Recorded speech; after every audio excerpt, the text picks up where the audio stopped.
Good afternoon, everybody. One of the principles that is foundational in terms of our roadmap to recovery in order for us to make the meaningful modifications that we look forward to making to our stay-at-home order, again, is our ability to test. I say again because we talk about testing on a consistent basis. And consistently, we have been underperforming as a nation and as a state to provide adequate testing for all that seek it and all that need it. The state of California, we recognized that early on that we needed to do more and do better. As a consequence, we pushed the reset button, we put together a new team, and we approached the challenge quite differently. It was just a month or so ago where we were averaging just 2,000 tests a day. In a state as large as ours, that was completely unacceptable.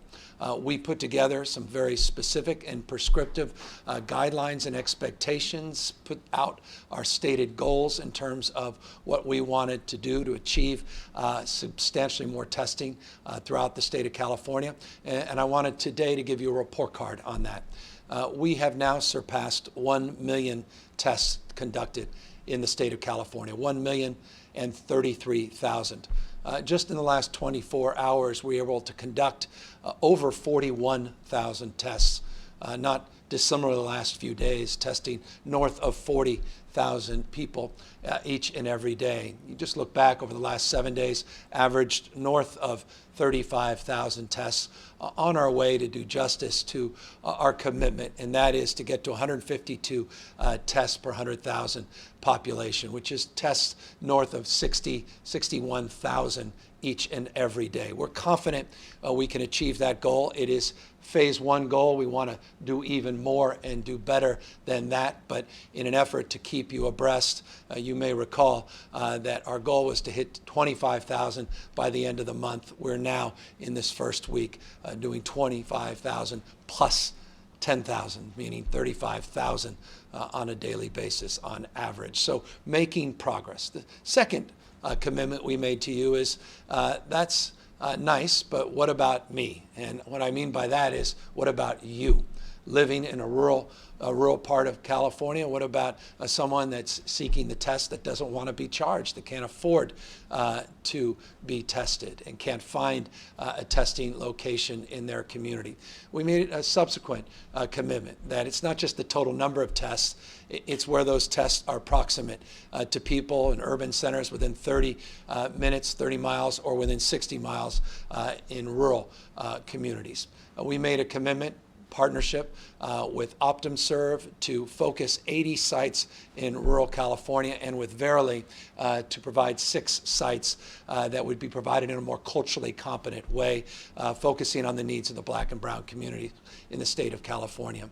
We've made great progress in that respect. 76 of those 80 Optum sites are fully operational. The only concern over the remaining 4 has been some site negotiation that has extended a little bit longer, but substantial development in terms of those 76 sites. The 4 remaining sites we're working through in real time, but the announcement I wanted to make today is an additional 6 sites will be put up by OptumServe to go even deeper into rural California.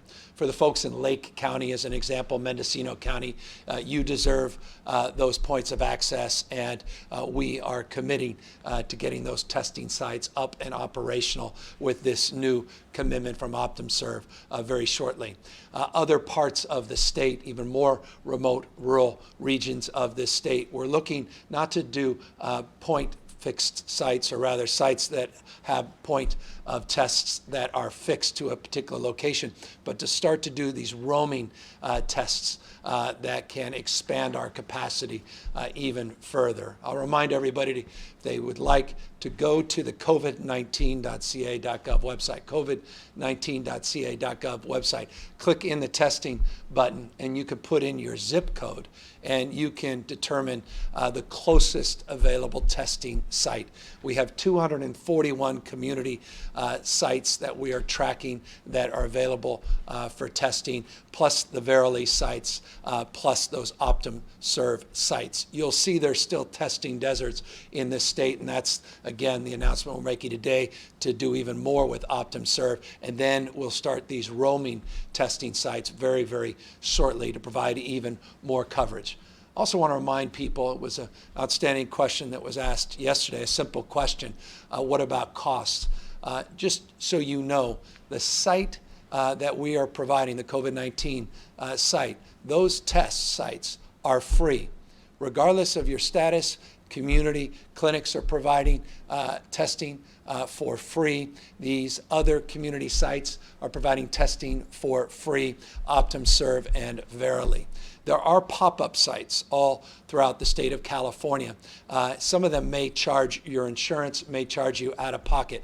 Before you're charged out of pocket, I would just encourage you, or tell a friend, encourage them to go to the COVID-19 site to take a look at the availability of the sites that we have up so you can avoid coming out of pocket. We're trying to do our best to soften that edge and make sure people know that cost shouldn't be an impediment to getting these tests. But look, a long way of saying million is an important milestone in our efforts. It's still not where we need to go. We need to get, again, north of 60 to 80,000 tests every day. Some would argue well north of that, and I'm not going to even debate that. We're going to go as far as we possibly can. I mentioned just a few weeks ago that if all of our system, our testing capacity, was at 100% testing capacity, we can be just shy of about 100,000 tests a day right now.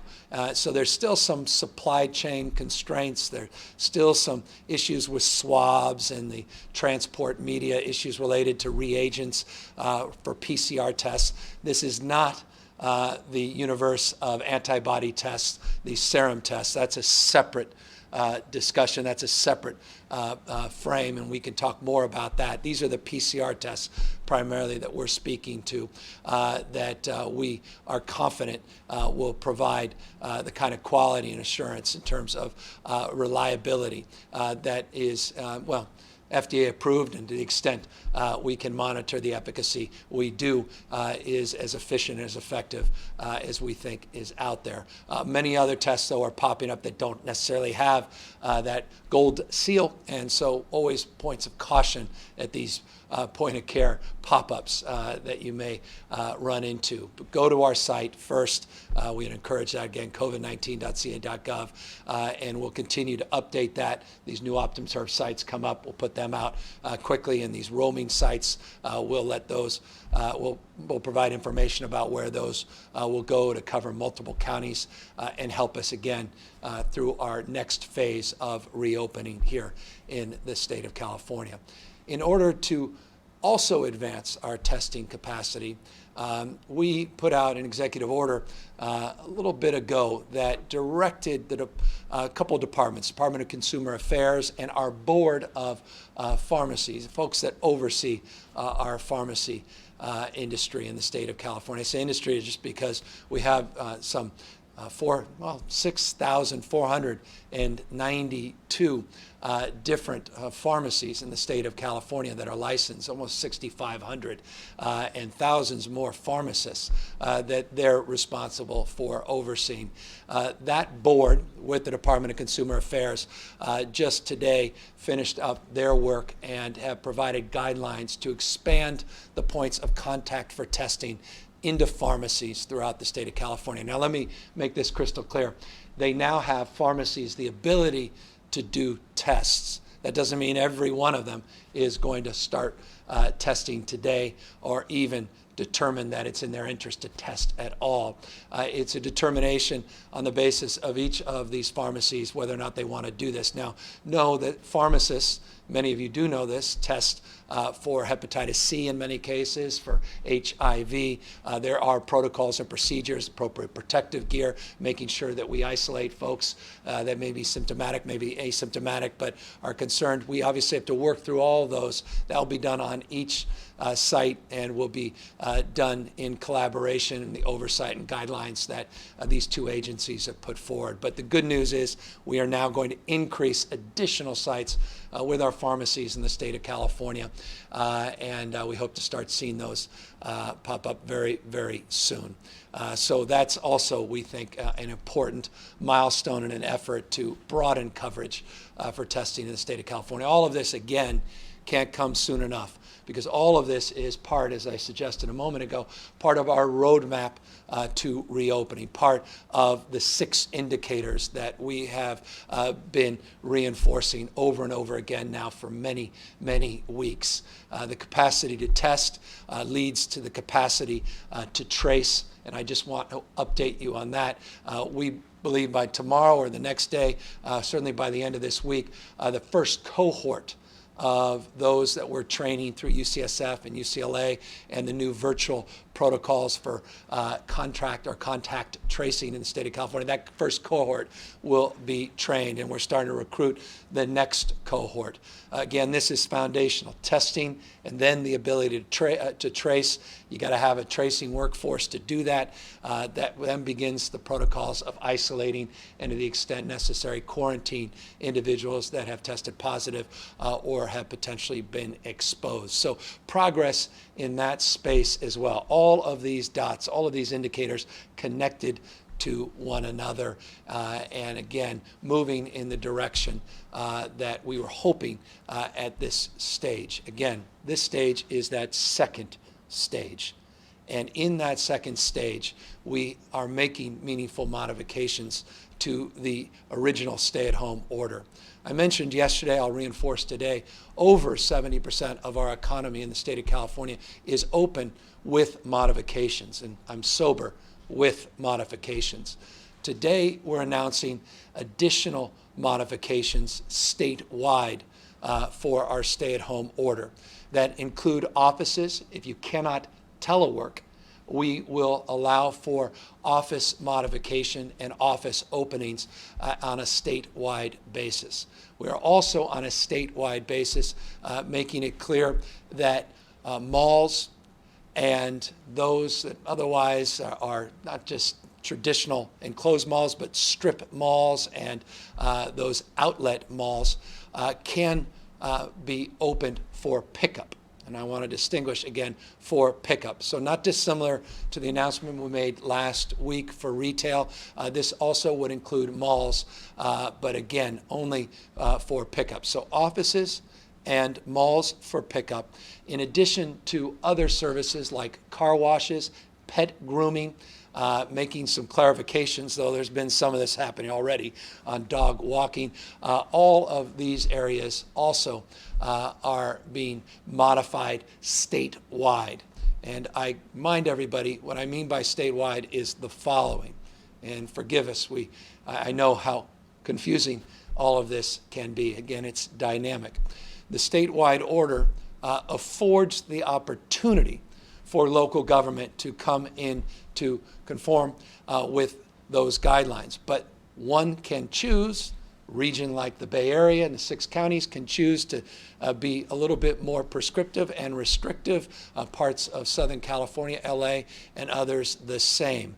So not everyone is compelled into this phase, but that phase is afforded everybody. And so those that are also trying to get variances on the other side of this to loosen up and move deeper into phase 2 more quickly should know that this statewide order applies to them even if they're in the process of applying to get the technical support to do a self-certification for a regional variance. So we are updating those guidelines. They're available as I speak on our COVID-19.ca.gov website. You could go to that. You can see what additional modifications we're making statewide to the stay-at-home order, but progress in this space that I hope is encouraging to many. But that progress, again, is predicated on our testing, on our tracing capacity, and on the basis of the numbers that I will update you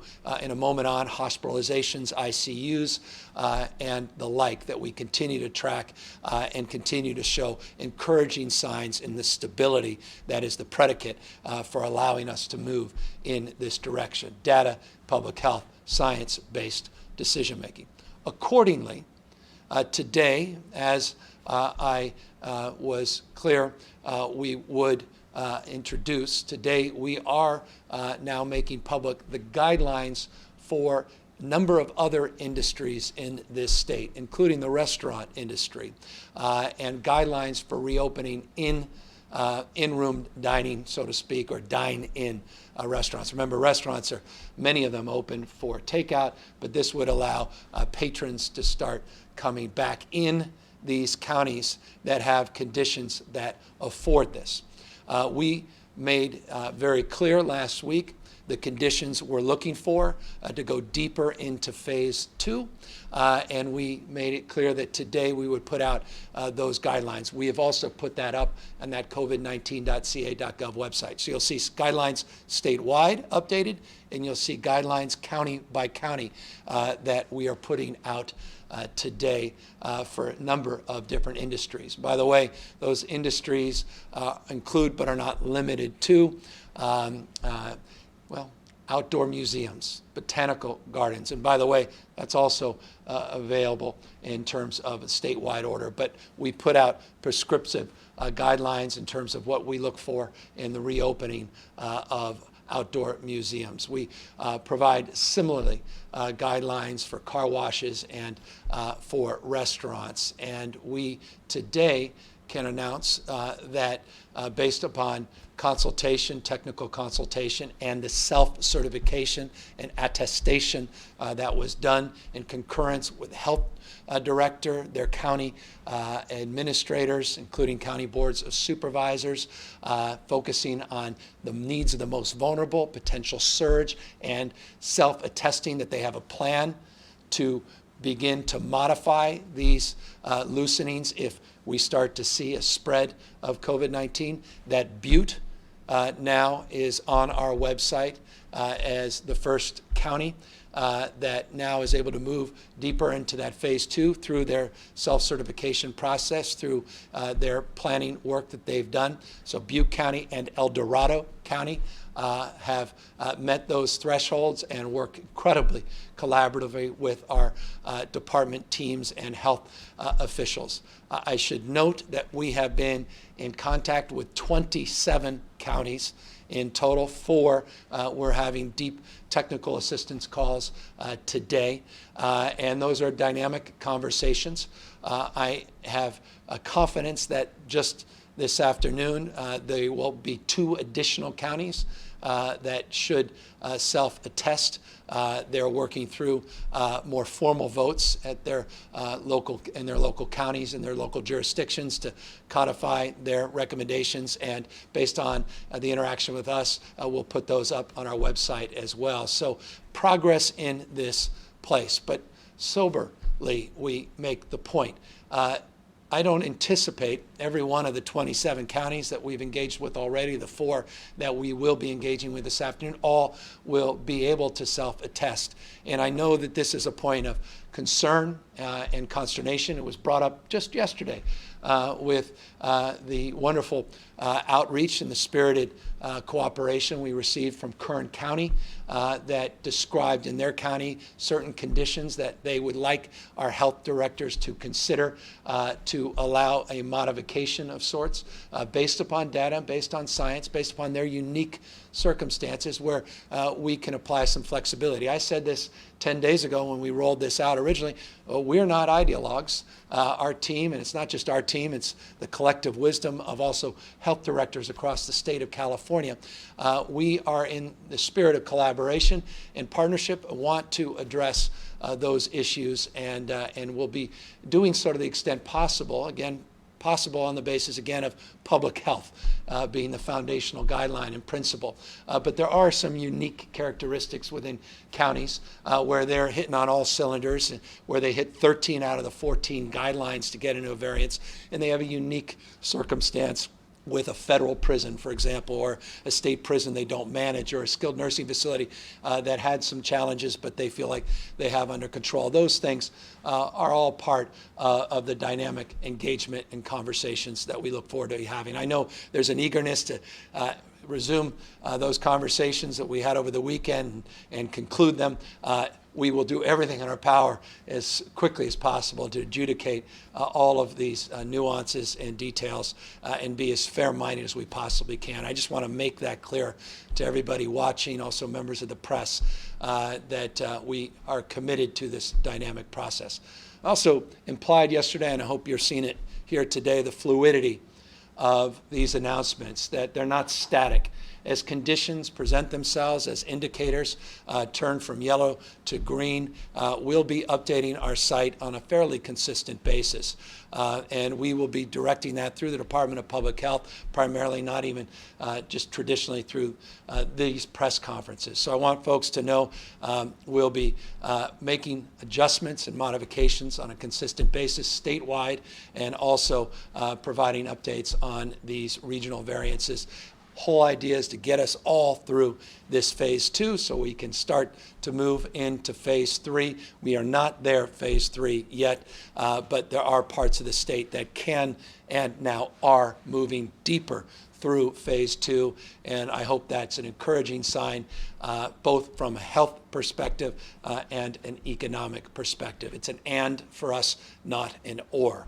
And I deeply recognize health is defined not only by taming the beast that is coronavirus or C-19, as it's now often being referred to, but also addressing social determinants of health and the impact of poverty as it relates to the health of families and communities all across this state, physical as well as mental health.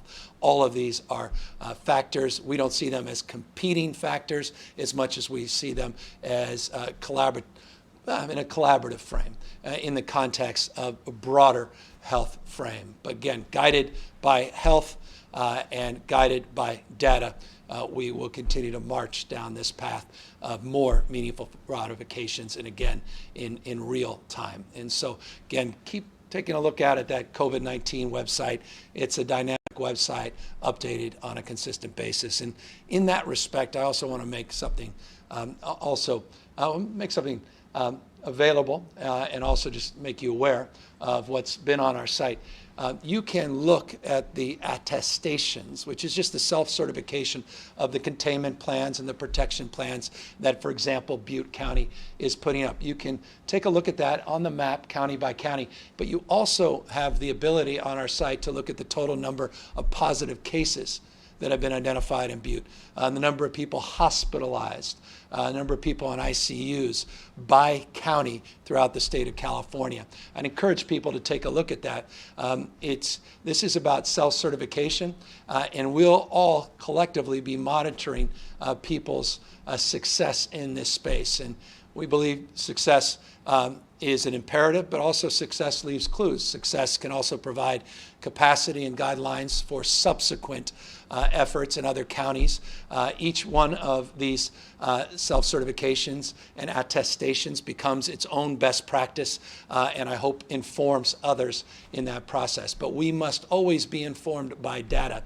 And on the COVID-19.ca.gov website, you could go county by county and on a daily basis get updated on how well your county is doing and whether or not they're reaching those prescribed goals in their self-certification. So want folks to be aware of that as well. And so we'll keep adding all that information to that database, that dashboard, and continue to monitor the success, we believe and hope, of these counties that are moving more quickly into phase 2. So that's broad strokes what I wanted to communicate and share today. Good news on testing, progress, not where we need to go, but progress nonetheless. More places to go in rural California, as well as now with pharmacies throughout the state of California. More opportunity now to reopen based upon the ability to get more support for tracing, isolation, and quarantine, and continue to develop the kind of dynamic partnership, two-way conversation with our team, our staff, your team, your staff. We're taxpayers, all of us, the folks that are trying to do their best to help you and help your community to move quickly into this phase 2, but do so safely so that we can protect everybody. And in that spirit, before I just quickly update you on a few of the daily numbers, I want to protect our most vulnerable. And that's why I also want to make an announcement, an update, that just 5 weeks ago, we announced a very audacious goal, and first in the nation goal. I don't think there's any part of the country, and this isn't to demean or diminish the incredible work that other governors are doing, but I'm just proud of California's work. We talked about a project, or announced a project called Project Room Key, to help vulnerable Californians out on the streets and sidewalks and congregate shelters, out in encampments, under freeway overpasses, our homeless, our brothers and sisters struggling, many very vulnerable to not only the elements, but to this disease and other diseases.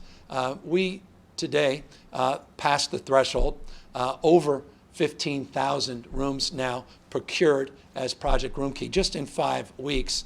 7,000+ people at the county level that they've been able, in the city level, to bring into those rooms, hundreds more every single day.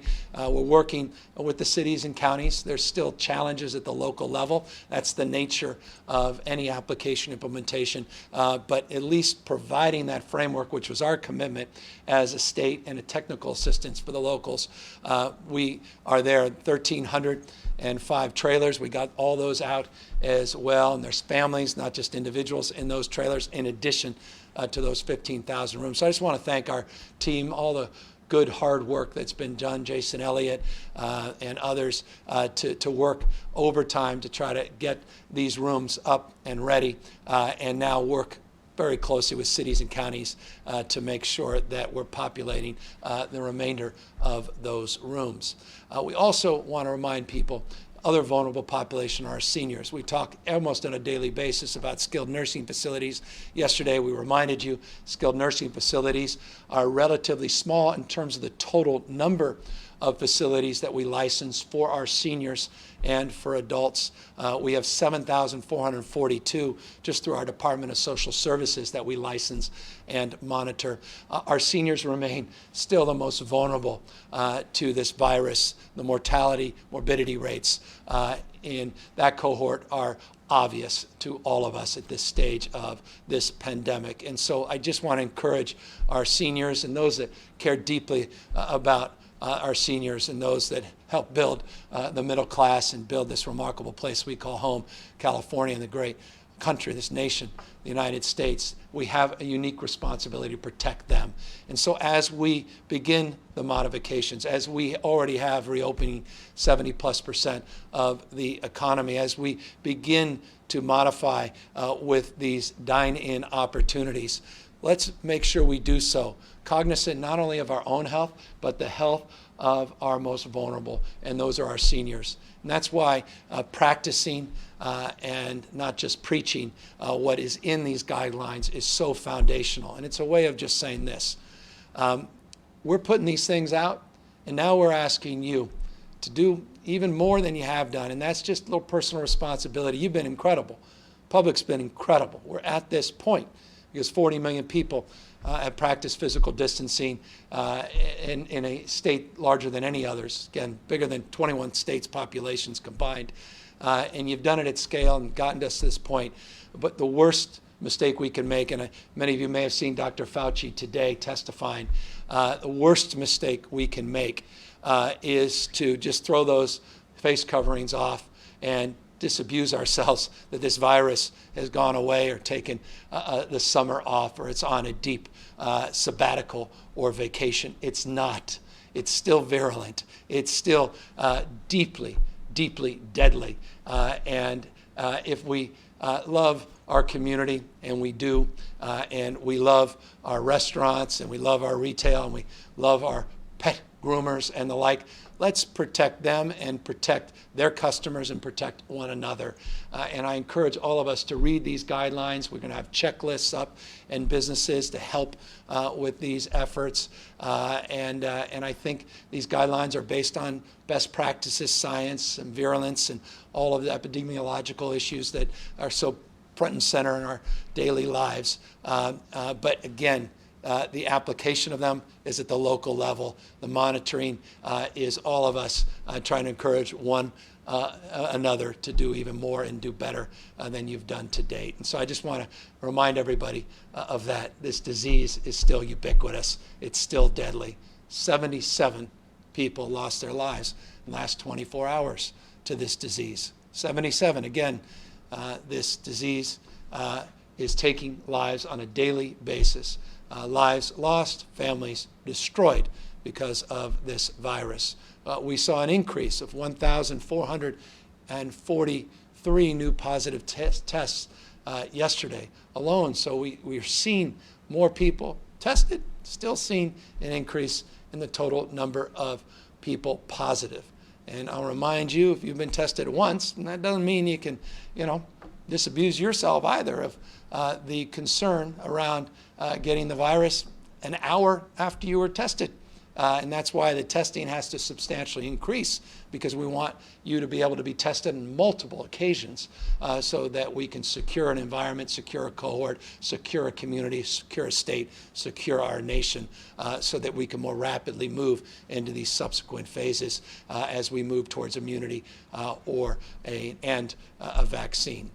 So I just cannot impress upon you more the nature of the virulence and the importance of continuing to wash our hands, physically distance from people you haven't otherwise come into contact with. Make sure you wear face coverings where you can't practice that physical distancing, and protect yourself and protect your family and your community and others when you start going back in with these modifications into restaurants and the like.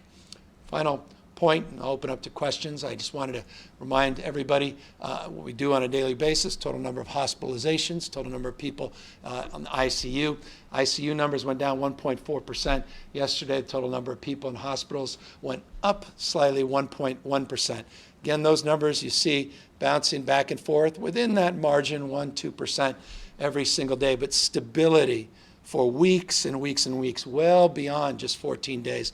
The stability is encouraging, but again, we're not seeing this significant decline that we need to see. Caution always. Number of people tested positive, number of people dying. I know they're lagging indicators, the death rates, but nonetheless, points of concern. So again, mix of optimism and a sober outlook in terms of the world we're now entering into with these modifications.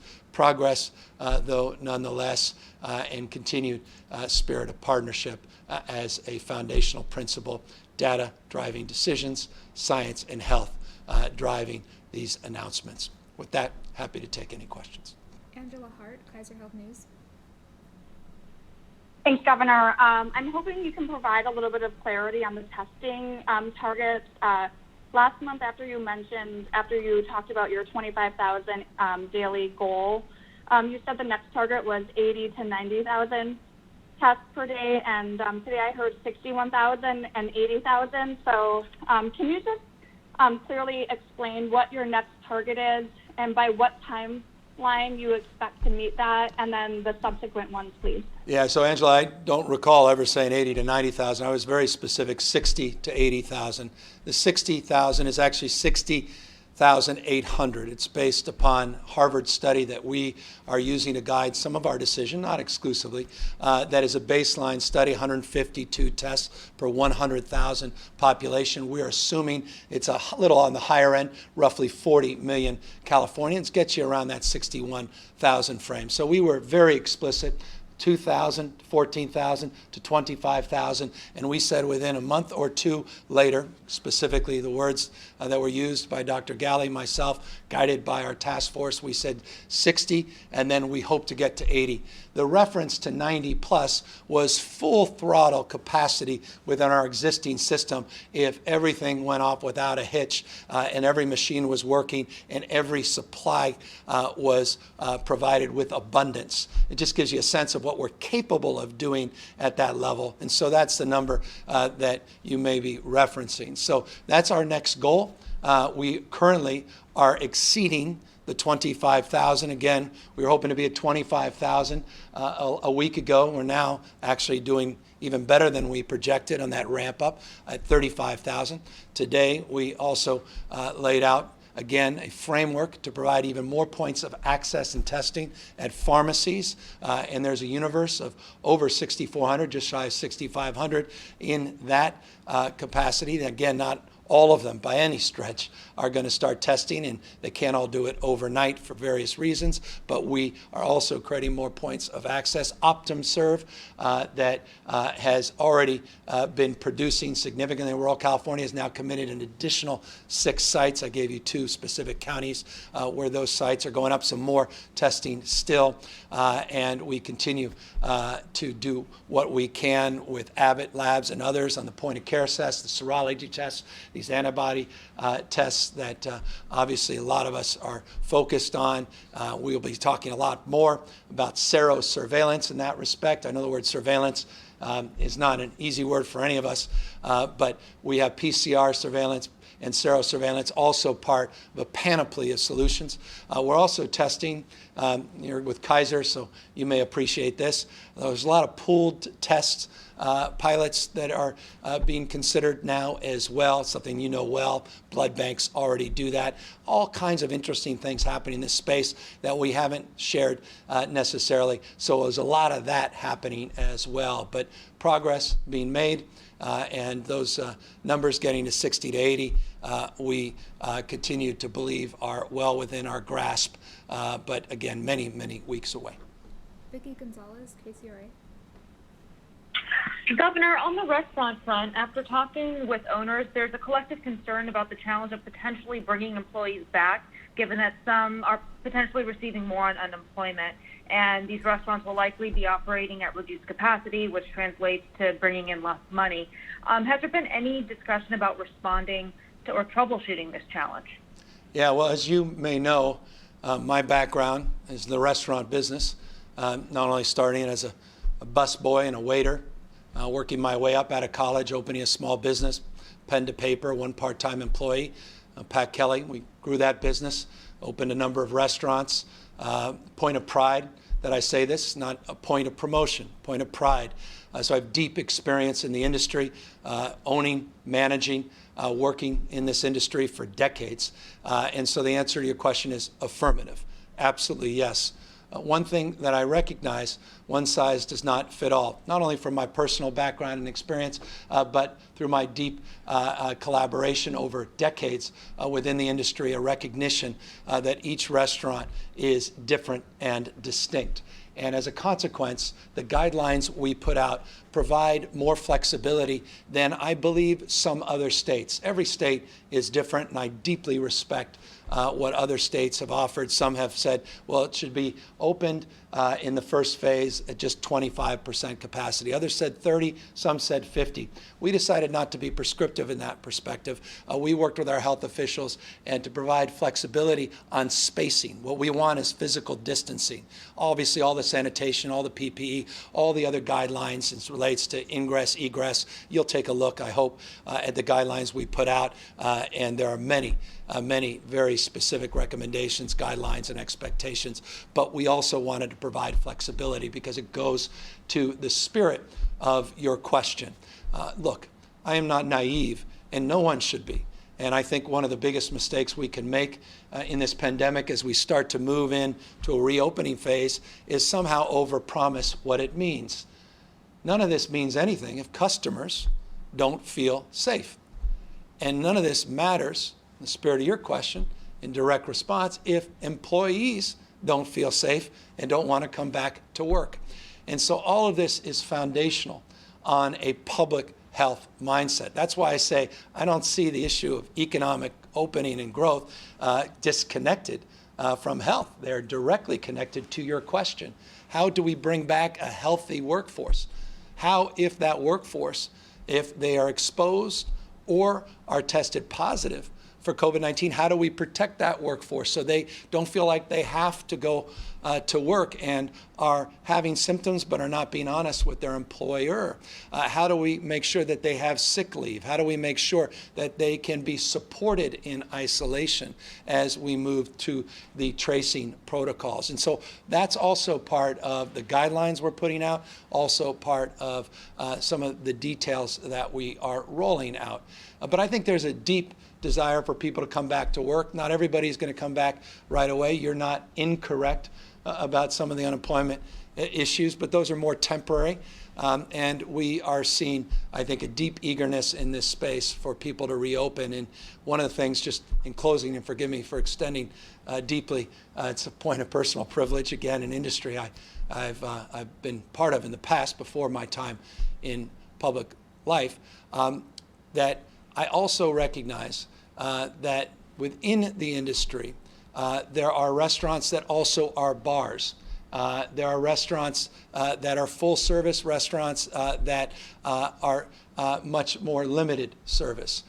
There are conditions related to fixed furnishings and those that could be moved around. And so we're trying to work through a panoply of issues, myriad of issues that all require some distillation of thought and application of these rules at the local level. There's also outdoor seating where ventilation becomes less significant because the outdoors themselves provide for greater distribution of air flow. And so all of these things are being considered. There's some outdoor seating limitations. There's alcohol beverage control components to that. I can honestly go on, and I mean this, probably another 10, 15 minutes going through these criteria.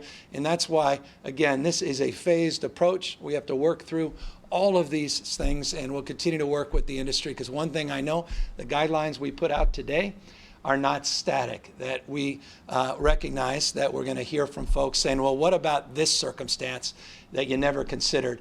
And we, by definition, want to be considerate of those, and we'll try to augment and update. If it's public health first focus, we would obviously make an adjustment if it doesn't impact in that space. So forgive me, again, for being long-winded, but I do hear from those restaurateurs, and I do recognize some of the complexities, but I also recognize the eagerness to test some of this and to see how far we can go and how closely we need to work together to continue to modify into the future.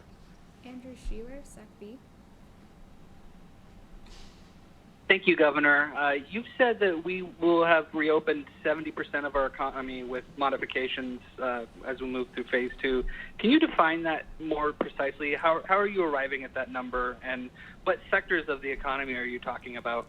Well, as you know, we've laid out, I think it was 17 sectors last week, and I would encourage you to go to the covid19.ca.gov website. You can look through the 17 sectors. Today, we announced 4 additional sectors that are reopening that represent broadly north of 70% of the economy, from manufacturing, logistics, warehousing, the essential workforce that was always open as it relates to the food supply chain, and as it relates to hospitality that's been open with limitations. As you know, tens of thousands of hotel rooms have been afforded our care workers, our first responders, as part of a subsidy of support. The Project Room Key I just mentioned means these hotels are open with modifications. So you go industry by industry, sectors that never close, construction and the like.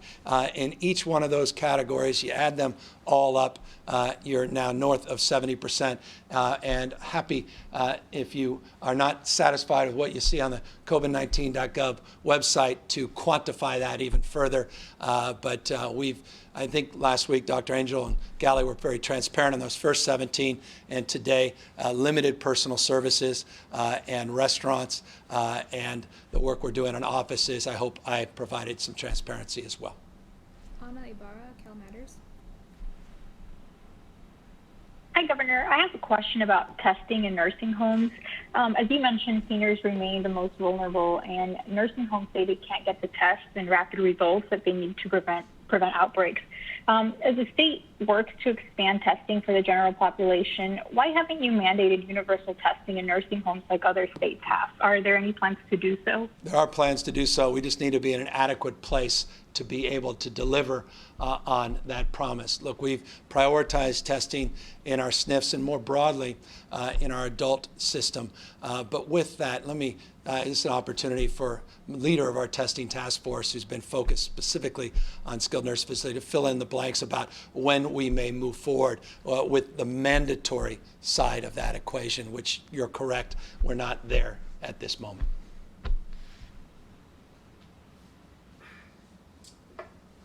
Thank you, Governor, and thank you for the question. Indeed, this has been a conversation point for the last many days, really working with our nursing home operators and advocates across the state to understand the best way to ensure that we get the test, not just for the residents, but for the staff as well. What's the right time to do that testing? What are the plans and how to manage the number of positive tests that we discover, how to adequately support patients, and of course the staff. So I think in the next week or two, we will be announcing what that plan is in terms of how readily and quickly we're able to bring testing to every facility across the state. I think this is something that's not only important to the residents and the staff, but the families as well. We take it very seriously, and we think it's one of the most important proof points that we're able to support those who are living in our skilled nursing facilities across the state, those over 1,240 facilities and nearly 120,000 residents. So I think we're a couple weeks away from having this all ironed out. And again, it comes down to ensuring that we not only have the supplies, but also the people power to get the testing done in process. It's quite a large number, and we're working to come up with a thoughtful statewide plan. We're already working with a couple of big counties on their own efforts to ensure that their skilled nursing facilities have testing capacity to cover all the residents and the staff, and we're working with those counties to ensure that it can be implemented and done well, and then we'll expand to the rest of the state in the days to come.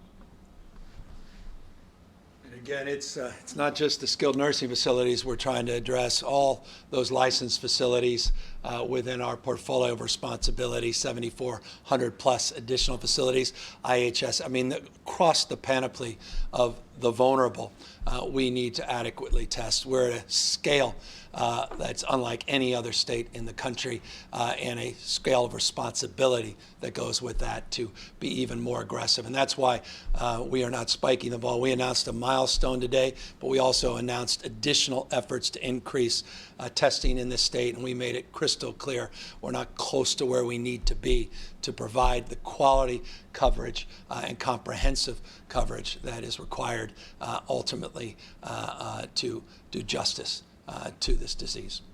Kathleen Ronayne, AP. Hi, Governor. So you announced some further statewide loosening of the order today, and I was just wondering, from the data standpoint, what changed that made you comfortable loosening more statewide restrictions today? And then as far as the county variances go, you mentioned that there could be, unique characteristics in certain counties that you would consider when deciding whether to grant them a variance, even if they don't meet all the benchmarks. So can you be a little bit more specific on what that would look like? Would a county maybe that had a lot of cases in a prison within it be able to sort of like subtract that number of cases from their overall number to put forward their variance plan? Yeah. Talk a little bit more about how that would get applied. Yeah, I'm not going to get in because we're in the details of those conversations, but I offered that as a specific proof point of the kind of conversations that we're currently having that are dynamic conversations, and so we're committed to advancing those conversations. I have Dr. Angel here. Just because she happens to be here, she can probably fill in because she's the one having these direct conversations, be a little bit more precise with you. But know that these are these are the conversations that we're having in real time, and I want folks to know that we're open to these arguments. But again, Dr. Angel is led from a health prism fundamentally, not just a state prison oversight fundamentally. Dr. Angel? Thank you, Governor, and thank you very much for that question. So with respect to the decision to continue to move forward with the lifting or modification of additional sectors for the whole state to move forward, we're looking very closely at continuing stability of hospitalizations overall and ICU hospitalizations as well for COVID-19. Those remain stable, and so we're continuing very thoughtfully and methodically through opening additional sectors. Concurrent with that, we have put in place this process that recognizes that some counties indeed have a very different level of prevalence of disease. And if they are able to attest to having specific conditions met that make it clear that they're in a position to be able to support and protect and modify their existing sectors within stage 2 in a way that limits risk to their population, that it makes sense for them to move through that. That was our first very specific process, looking at some exceptions that make sense for some counties. But indeed, as COVID-19 continues to evolve in our communities, as we understand more about the movement of disease, have data that's more specific to specific counties, and then also take into account specific conditions like congregate setting outbreaks that might make a difference in terms of a county's ability to be very strategic around those congregate settings. We're also thinking about how we can also support and consider how those counties may also be possibly in a position to be able to move through stage 2 in perhaps a different way. These are very active and intense conversations. They look very closely at the data and evidence, not only about the prevalence of disease, but also about preparedness and things that we've mentioned again and again, including PPE, testing, contact tracing. These are 3 very key tools that we have. As people move more, we know that more people are likely to potentially get infected. And if they do, we have to help support and make sure that our counties are in a good position to be able to respond effectively and make sure that they get the care that they need. So we are watching this very carefully. We're having intense conversations with counties. And as we move forward, we'll be sharing with you more approaches that will make sense for our state at large so that we can move forward in a way that helps minimize risk for all Californians. In many respects, she answered the first part of your question. Look, on the PPE side, 11 million surgical masks were distributed just on Friday. We now have an inventory over 38.2 million surgical masks. We've been able to distribute 32.2 million just in that space. I couldn't have said that 2 weeks ago. We are making enormous progress in the procurement space. I mentioned the progress we're making on the tracing. We're getting the cohort trained and the testing. So all of those things are factors that go in to the modification of the statewide order. Again, we mentioned a week or so ago, we were moving into this second phase. We didn't say we were stopping in the middle of that phase. We'll continue to progress through as all of these conditions, and again, testing, capacity to trace, track, all of these conditions begin to avail themselves, these indicators that allow us to go green. Also, remember, lower risk framework, not essential, non-essential any longer, lower risk. And so office, to the extent you can't telework, lower risk, again, with modifications, guidelines that we put forth. A retail pickup, the strip malls and other malls that can afford the ability to do that are not locked into a dome-like setting. We think that also is lower risk, consistent with the retail pickup that we put out last week. So that is subsequently the guidance, the guidelines that we are putting out today are in that spirit, and that's what I hope you should expect over the course of the next number of weeks. And then always looking at those trend lines as it relates to ICU hospitalizations and that testing ratio between total number of people tested, total number of people that test positive. Final question, Dave Lopez, CBS LA. Yes, good afternoon to all of you.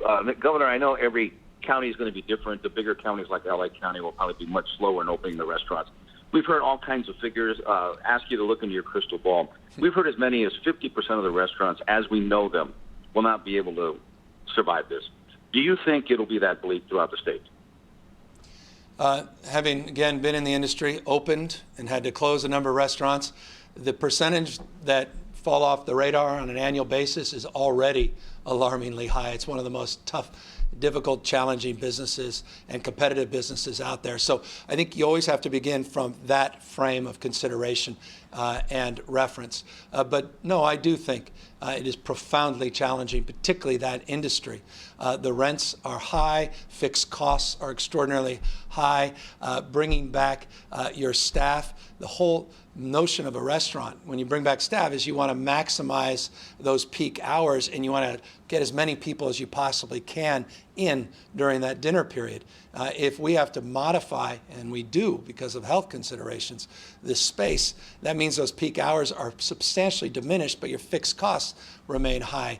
You're already running on low margins to begin with. So look, I'm not naive about any of this and deeply concerned. That's why that PPP program is so important. SBA programs are so important. That's why any subsequent work we can get or support we can get from the federal government. That's why I put out that letter with the 5 other state Western governors yesterday in terms of requesting more support from the federal government. It wasn't just about the state of California or their state's general fund budgets. It's our capacity to help support through economic stimulus within our states, the efforts to help support these restaurants and to support these employees through a series of other additional supports. But yeah, it's going to be very trying, even with these modifications. And yes, you're correct.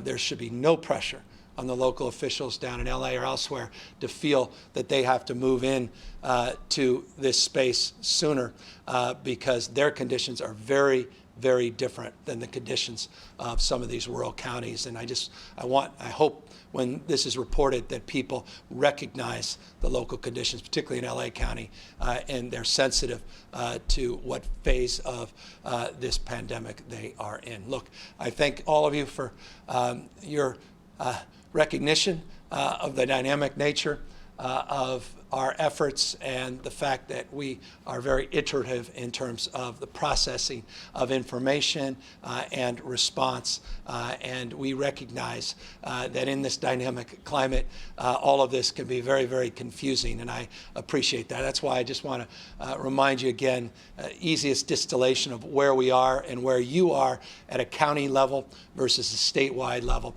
is to go to the covid19.ca.gov website as well. I encourage you to do the same as it relates to accessing testing.